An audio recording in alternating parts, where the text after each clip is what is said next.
আকাশবাণী কলকাতা, স্থানীয় সংবাদ পড়ছি রক্তিম ভট্টাচার্য। কলকাতার তারাতলায় নির্মীয়মান গোডাউন ভেঙে পড়ার ঘটনায় মৃতের সংখ্যা বেড়ে হয়েছে 17। আজও যুদ্ধকালীন তৎপরতায় চলেছে উদ্ধার কাজ। গ্রাউন্ড পেনিট্রেটিং রেডার এনে 2-3টি অংশ চিহ্নিত করে সেখানে কেউ আটকে আছেন কিনা তা খুঁজে দেখা হচ্ছে। মানুষের অস্তিত্ব নেই বলে নিশ্চিত হওয়ার পরই জোর কদমে ধ্বংসস্তূপ সরানো বা অ্যাগ্রেসিভ কাটিংয়ের কাজ শুরু হবে। সেনাবাহিনীর পূর্বাঞ্চলীয় কমান্ড, উন্নত যন্ত্রপাতি এবং অ্যাম্বুলেন্স সহ 7টি বিশেষ দল ঘটনাস্থলে রয়েছে। তৈরি করা হয়েছে 10 শয্যার একটি জরুরি চিকিৎসা কেন্দ্র। ভারতীয় সেনাবাহিনী এবং এনডিআরএফ এর ব্যাটালিয়নের সঙ্গে নিখুঁত সমন্বয় রেখে পূর্ব রেলের 70 সদস্যের একটি দল উদ্ধার কাজ চালিয়ে যাচ্ছে। রেলের তরফে 10টি অক্সি কাটার, 6টি অ্যাগ্রেসিভ কাটার এবং 3টি প্লাজমা কাটিং ইউনিট কাজে লাগানো হয়েছে। তারাতলার মতো মর্মান্তিক দুর্ঘটনা যাতে আগামী দিনে আর না ঘটে সেজন্য মুখ্যমন্ত্রী শুভেন্দু অধিকারী একগুচ্ছ পদক্ষেপের কথা ঘোষণা করেছেন। আপাতত 6 তলা বা তার বেশি উঁচু যে বহুতলগুলির নির্মাণ কাজ চলছে আগামী 1 মাস তা বন্ধ রাখতে হবে বলে মুখ্যমন্ত্রী নির্দেশ দিয়েছেন। কলকাতা ময়দানে পূর্ত দপ্তরের টেন্টে গতকাল এক সাংবাদিক বৈঠকে মুখ্যমন্ত্রী বলেন, কলকাতা পুরসভার সঙ্গে বিধাননগর, রাজারহাট নিউ টাউন এলাকা, এনকেডিএ, পূজালি, বজবজ, মহেশতলা, দক্ষিণ দমদম, বরানগর, কামারহাটি, হাওড়া ও বালি পুরসভার অঞ্চলে যে বাড়িগুলি গঙ্গার ধারে গড়ে উঠেছে সেগুলির ক্ষেত্রেও এই নির্দেশিকা বলবৎ হবে। এই বিধিনিষেধের মধ্যে বসতবাড়ি পড়ছে না। স্থানীয় ও আন্তর্জাতিক অর্থনৈতিক বিকাশ, কর্মসংস্থান সৃষ্টি এবং সুস্থায়ী উন্নয়নের লক্ষ্যে ব্যবসার গুরুত্ব তুলে ধরতে আজ সারা দেশের সঙ্গে এ রাজ্যেও উদযাপিত হচ্ছে বিশ্ব অতিক্ষুদ্র, ক্ষুদ্র ও মাঝারি শিল্পোদ্যোগ এমএসএমই দিবস। আজ এই উপলক্ষে কলকাতায় বণিক সভা মার্চেন্ট চেম্বার অফ কমার্স উন্নয়নের মূল ক্ষেত্রগুলির দ্রুত উন্নয়ন শীর্ষক আলোচনায় অংশ নিয়ে ক্ষুদ্র, ছোট ও মাঝারি শিল্প দপ্তরের প্রতিমন্ত্রী অশোক দিন্দা বলেন, রাজ্যে বন্ধ হয়ে থাকা 8,000 ক্ষুদ্র কলকারখানা নতুন করে খোলাই সরকারের কাছে একটি চ্যালেঞ্জ। মস্ত বড় একটা চ্যালেঞ্জ আমাদের নতুন গভর্নমেন্টের কাছে। এই চ্যালেঞ্জটাকে আমরা একদম 100% এফোর্ট দিয়ে আমরা এটা সাকসেস করব। আমরা এই এমএসএমই, ছোট বড় মাঝারি ক্ষুদ্র শিল্প মোরালেস প্রায় 8,000-এর কাছাকাছি ফ্যাক্টরিজ বন্ধ হয়ে গেছে। সেগুলো চ্যালেঞ্জ, সেগুলোকে রিবিল্ড আপ করানো, তাদেরকে নতুন করে কাজ করার সুযোগ করে দেওয়া, সেই চ্যালেঞ্জটা আমাদের কাছে সবার কাছে থাকবে। জলপাইগুড়ির ডাবগ্রাম 2 নম্বর গ্রাম পঞ্চায়েত এলাকায় বেহাল রাস্তার অভিযোগ সামনে আসতেই গতকাল নরেশ মোড় এলাকা ঘুরে দেখেন পর্যটন মন্ত্রী শঙ্কর ঘোষ এবং ডাবগ্রাম 2 নম্বর গ্রাম পঞ্চায়েতের প্রধান মিতালি মালাকার। পরিদর্শনের সময় রাস্তার পাশাপাশি আরও বিভিন্ন সমস্যা নিয়ে বাসিন্দাদের অভিযোগ শোনেন পর্যটন মন্ত্রী। রাস্তা সংস্কারের পাশাপাশি এলাকার অন্যান্য নাগরিক সমস্যার সমাধানে প্রয়োজনীয় উদ্যোগ নেওয়া হবে বলেও আশ্বাস দেন তিনি। রাজ্যের বিভিন্ন জেলায় জাল লটারির টিকিট বিক্রির অভিযোগ নিয়ে কলকাতা হাইকোর্টে জনস্বার্থ মামলা দায়ের হয়েছে। মামলাকারী কলকাতা হাইকোর্টের আইনজীবী পার্থসারথী দাসের অভিযোগ, লটারি সংস্থার অনুকরণে রাজ্যের বিভিন্ন জেলায় অফলাইন ও অনলাইন উভয় মাধ্যমেই লটারির জাল টিকিট বিক্রি করা হচ্ছে। ঘটনায় উপযুক্ত পুলিশি তদন্তের আর্জি জানিয়েছেন তিনি। ভারপ্রাপ্ত প্রধান বিচারপতি তপব্রত চক্রবর্তী ও বিচারপতি পার্থসারথী চট্টোপাধ্যায়ের বেঞ্চে আগামী সপ্তাহে এই মামলার শুনানি হতে পারে। এদিকে পূর্ব বর্ধমানের মেমারি থেকে আজই জাল লটারি টিকিট বিক্রির অভিযোগে সন্তু দাস, সুজয় মিত্র এবং নীতিশ তেওয়ারি নামে 3 জনকে গ্রেপ্তার করেছে পুলিশ। ভাটপাড়া পৌরসভার 35 নম্বর ওয়ার্ডের উত্তর মণ্ডলপাড়া এলাকায় রাত 2:25 নাগাদ পরপর 2টি বোমা বিস্ফোরণের ঘটনায় উত্তেজনা ছড়িয়েছে। স্থানীয় মিতা মজুমদার নামে এক বাসিন্দার বাড়ির সামনেই ঘটনা ঘটে বলে জানা গেছে। ভাটপাড়া থানার বিশাল পুলিশ বাহিনী এবং কেন্দ্রীয় বাহিনী গোটা এলাকা ঘিরে রেখেছে। ঘটনাস্থলে পৌঁছে জগদ্দলের বিধায়ক ডক্টর রাজেশ কুমার স্থানীয় বাসিন্দাদের সঙ্গে কথা বলে জানান, এ ঘটনায় জড়িতদের কাউকে ছাড়া হবে না। এ বিষয়ে রাজ্য সরকার কড়া আইন আনছে বলেও জানান তিনি। ধর্মীয় উৎসাহ উদ্দীপনার মধ্য দিয়ে আজ উত্তর 24 পরগনার ঐতিহ্যবাহী পানিহাটিতে ক্ষীরের মেলা তথা দণ্ড মহোৎসব উপলক্ষে সকাল থেকেই পুণ্যার্থী ও ভক্তদের ভিড়। কথিত আছে, এই মেলার শুরু শ্রী চৈতন্যদেবের সময়কালে। চৈতন্য মহাপ্রভুর মন্দিরে চিঁড়ে, দই, মিষ্টি সহযোগে পুজো দিচ্ছেন ভক্তরা। গঙ্গা তীরবর্তী মহোৎসবতলা ঘাটে 510তম দণ্ড মহোৎসব পালিত হচ্ছে। নদিয়ার মায়াপুরেও এই উপলক্ষে চিরাদধি মহোৎসব পালিত হচ্ছে। উত্তর দিনাজপুরের রায়গঞ্জ গার্লস প্রাথমিক বিদ্যালয়ে যথাযোগ্য মর্যাদায় সাহিত্য সম্রাট বঙ্কিমচন্দ্র চট্টোপাধ্যায়ের জন্মজয়ন্তী পালিত হয়। অনুষ্ঠানে বিদ্যালয়ের শিক্ষক শিক্ষিকারা পড়ুয়াদের বঙ্কিমচন্দ্রের জীবন, সাহিত্যকর্ম জানতে উৎসাহ দেন। প্রধানমন্ত্রী নরেন্দ্র মোদী আগামীকাল আকাশবাণীতে মন কি বাত অনুষ্ঠানে দেশ বিদেশের মানুষের সঙ্গে তার চিন্তাভাবনা ভাগ করে নেবেন। এটি হবে মাসিক এই বেতার অনুষ্ঠানের 135তম পর্ব। আকাশবাণী ও দূরদর্শনের সবকটি চ্যানেলে সকাল 11টা থেকে এই অনুষ্ঠান শোনা যাবে। আকাশবাণী সংবাদ website, news on AIR mobile app, Akashvani ও দূরদর্শনের সংবাদ বিভাগ, প্রধানমন্ত্রীর দপ্তর ও তথ্য সম্প্রচার মন্ত্রকের ইউটিউব চ্যানেলেও অনুষ্ঠানটি শোনা যাবে। স্থানীয় সংবাদ শেষ হল।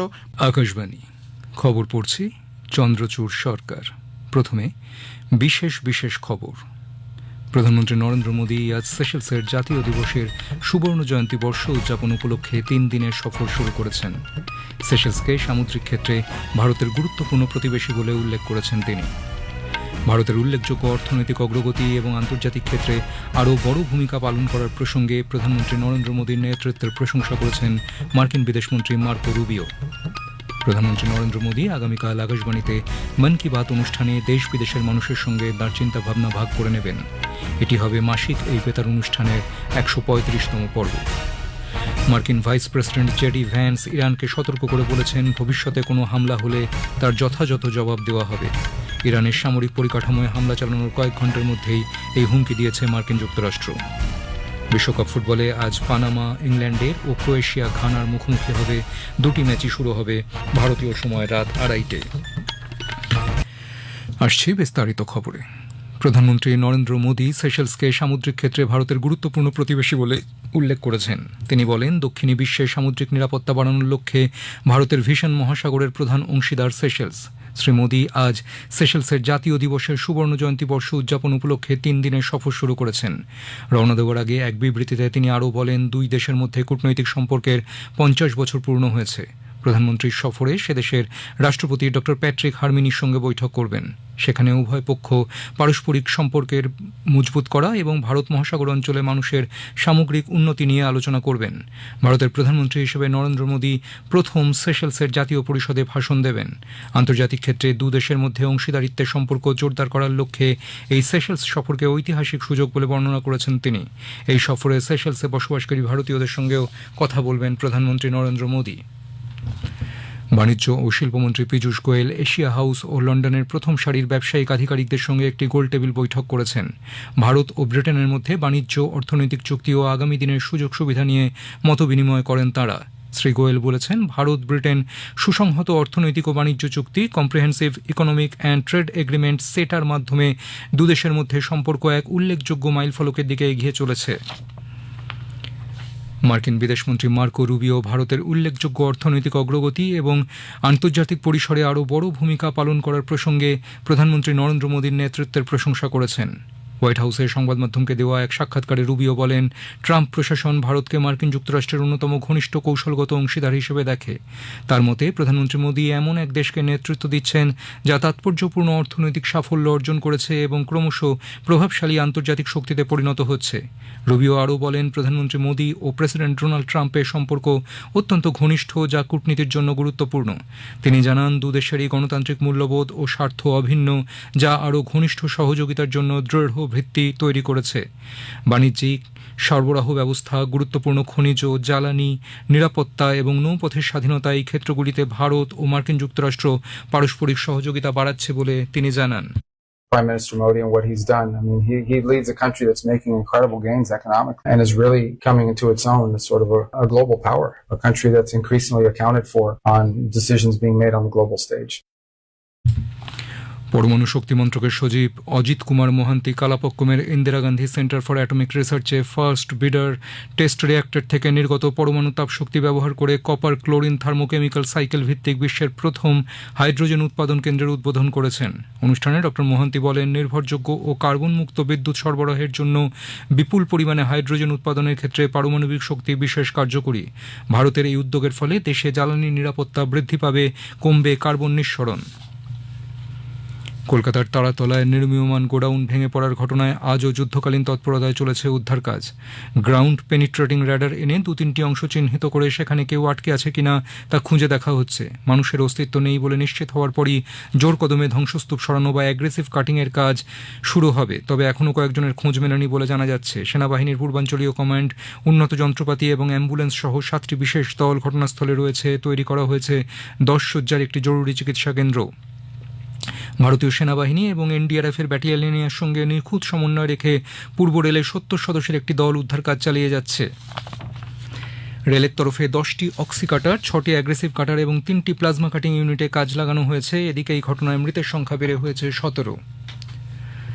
প্রধানমন্ত্রী নরেন্দ্র মোদী আগামীকাল আকাশবাণীতে মন কি বাত অনুষ্ঠানে দেশ বিদেশের মানুষের সঙ্গে তার চিন্তাভাবনা ভাগ করে নেবেন। এটি হবে মাসিক এই বেতার অনুষ্ঠানের ১৩৫তম পর্ব। আকাশবাণী ও দূরদর্শনের সবকটি চ্যানেলে সকাল ১১টা থেকে এই অনুষ্ঠান শোনা যাবে।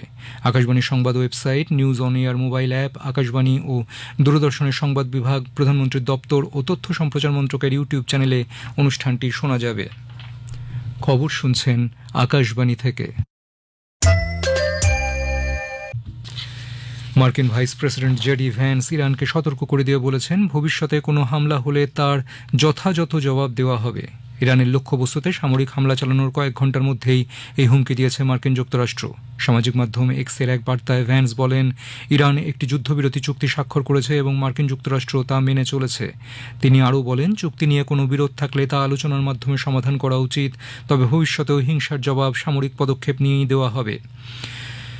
মার্কিন সেন্ট্রাল কমান্ড সেন্টকম জানিয়েছে, আমেরিকান বাহিনী ইরানের ক্ষেপণাস্ত্র ও ড্রোনের গুদামঘরের পাশাপাশি উপকূলীয় রেডার পরিকাঠামো লক্ষ্য করে হামলা চালিয়েছে। সেন্টকম জানিয়েছে, যুদ্ধবিরতি চুক্তি লঙ্ঘন করে একটি বাণিজ্যিক কার্গো জাহাজ লক্ষ্য করে ইরানি ড্রোন হামলার প্রতিক্রিয়া এই হামলা।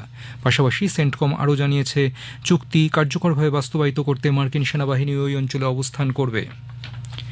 ভেনেজুয়েলার ভয়াবহ জোড়া ভূমিকম্পে মৃতের সংখ্যা বেড়ে হয়েছে ৯২০, প্রায় ৩৩০০ মানুষ আহত। রাজধানীর কাছে ধ্বংসস্তূপের মধ্যে কেউ জীবিত আটকে আছেন কিনা তার খোঁজে উদ্ধারকারীরা তল্লাশি চালাচ্ছে। কারাকাশ এবং তার নিকটবর্তী লা গুয়াইরা উপকূলবর্তী শহরে এখনও ভেঙে পড়া বাড়িগুলির ধ্বংসস্তূপের নিচ থেকে মানুষের আর্তনাদ শোনা যাচ্ছে। প্রথমে ৭.২ মাত্রার কম্পনের পর ৭.৫ মাত্রার দ্বিতীয় কম্পন হয়। দুটি কম্পনেরই উৎসস্থল মাটির খুব কাছে হওয়ায় এই জোড়া ভূমিকম্পে অসংখ্য বাড়ি ভেঙে পড়ে। সেদেশের অন্তর্বর্তী রাষ্ট্রপতি ডেলসি রড্রিগেজ এরপরই দেশে জরুরি অবস্থা ঘোষণা করেন। বিশ্বজুড়ে আজ আন্তর্জাতিক অতি ক্ষুদ্র, ক্ষুদ্র ও মাঝারি উদ্যোগ বা এমএসএমই দিবস পালিত হচ্ছে। অর্থনৈতিক বিকাশ, উদ্ভাবন এবং কর্মসংস্থান সৃষ্টিতে এমএসএমইগুলির অবদানকে স্বীকৃতি জানাতে প্রতি বছর ২৭শে জুন এই দিনটি পালন করা হয়। কেন্দ্রীয় স্বাস্থ্য ও পরিবার কল্যাণমন্ত্রী জগৎ প্রকাশ নাড্ডা এই মাসের ২৯ তারিখ নয়াদিল্লিতে স্বাস্থ্যক্ষেত্রের উন্নয়নের লক্ষ্যে একাধিক ডিজিটাল উদ্যোগের উদ্বোধন করবেন। জাতীয় স্বাস্থ্য কর্তৃপক্ষ এবং EHR স্ট্যান্ডার্ডসের জাতীয় রিসোর্স সেন্টারের তত্ত্বাবধানে তৈরি এই উদ্যোগগুলির লক্ষ্য হল সহজলভ্য স্বাস্থ্যসেবা, আন্তঃসংযোগ জোরদার করা এবং দেশের স্বাস্থ্য খাতে ডিজিটাল পাবলিক ইনফ্রাস্ট্রাকচার দ্রুত তৈরি করা। উদ্বোধনের তালিকায় রয়েছে Aarogya Setu 2.0, Ayushman Sarathi chatbot, Ayushman app, Sushruta clinic, national health claims exchange এবং নতুন স্বাস্থ্য মানদণ্ড। স্বাস্থ্যমন্ত্রক জানিয়েছে, এই পদক্ষেপগুলি দেশের ডিজিটাল স্বাস্থ্য পরিকাঠামোকে আরও শক্তিশালী করবে এবং সুলভ, সহজলভ্য ও অন্তর্ভুক্তিমূলক স্বাস্থ্য পরিষেবা সকলের কাছে পৌঁছে দেওয়ার জন্য সরকারের লক্ষ্যকে সাহায্য করবে। কৃষিজ ও প্রক্রিয়াজাত খাদ্য পণ্য রপ্তানি উন্নয়ন কর্তৃপক্ষের উদ্যোগে মধ্যপ্রদেশের বিখ্যাত রেওয়া সুন্দরজা আমের প্রথম বাণিজ্যিক রপ্তানি হয়েছে সংযুক্ত আরব আমিরশাহিতে। বাণিজ্য ও শিল্প মন্ত্রক জানিয়েছে যে জিআই ট্যাগযুক্ত ১ মেট্রিক টন উন্নত মানের আম রপ্তানি করা হয়েছে। এর ফলে আন্তর্জাতিক বাজারে রেওয়া আমের সুখ্যাতি বৃদ্ধি পাবে এবং চাষিরা উপকৃত হবে বলে মনে করা হচ্ছে। এখন বিশ্বকাপ ফুটবলের খবর। বিশ্বকাপ ফুটবলে আজ গ্রুপ এলের দুটি ম্যাচ শুরু হবে ভারতীয় সময় রাত ২:৩০টায়। নিউ জার্সি স্টেডিয়ামে পানামা ইংল্যান্ডের ও ক্রোয়েশিয়া ঘানার মুখোমুখি হবে। বিশ্বকাপ ফুটবলে গ্রুপ জি থেকে বেলজিয়াম ও মিশর, গ্রুপ এইচ থেকে স্পেন ও কাবো ভার্দে এবং গ্রুপ আই থেকে ফ্রান্স ও নরওয়ে রাউন্ড অফ 32-তে পৌঁছেছে। এছাড়া তৃতীয় স্থানাধিকারী হিসেবে গ্রুপ ডি থেকে প্যারাগুয়ে এবং গ্রুপ আই থেকে সেনেগাল রাউন্ড অফ 32-তে খেলার যোগ্যতা অর্জন করেছে। এই নিয়ে 23টি দল নকআউট পর্বে পৌঁছল। শেষ করার আগে খবরের বিশেষ কিছু অংশ আরেকবার। প্রধানমন্ত্রী নরেন্দ্র মোদী আজ সেশেলসের জাতীয় দিবসের সুবর্ণ জয়ন্তী বর্ষ উদযাপন উপলক্ষে ৩ দিনের সফর শুরু করেছেন। সেশেলসকে সামুদ্রিক ক্ষেত্রে ভারতের গুরুত্বপূর্ণ প্রতিবেশী বলে উল্লেখ করেছেন তিনি। প্রধানমন্ত্রী নরেন্দ্র মোদী আগামীকাল আকাশবাণীতে মন কি বাত অনুষ্ঠানে দেশ বিদেশের মানুষের সঙ্গে তাঁর চিন্তাভাবনা ভাগ করে নেবেন। এটি হবে মাসিক এই বেতার অনুষ্ঠানের ১৩৫তম পর্ব। মার্কিন ভাইস প্রেসিডেন্ট জেডি ভ্যান্স ইরানকে সতর্ক করে বলেছেন, ভবিষ্যতে কোনো হামলা হলে তার যথাযথ জবাব দেওয়া হবে। বিশ্বকাপ ফুটবলে আজ পানামা ইংল্যান্ডের এবং ক্রোয়েশিয়া ঘানার মুখোমুখি হবে। দুটি ম্যাচই শুরু হবে ভারতীয় সময় রাত ২:৩০টায়। খবর শেষ হল।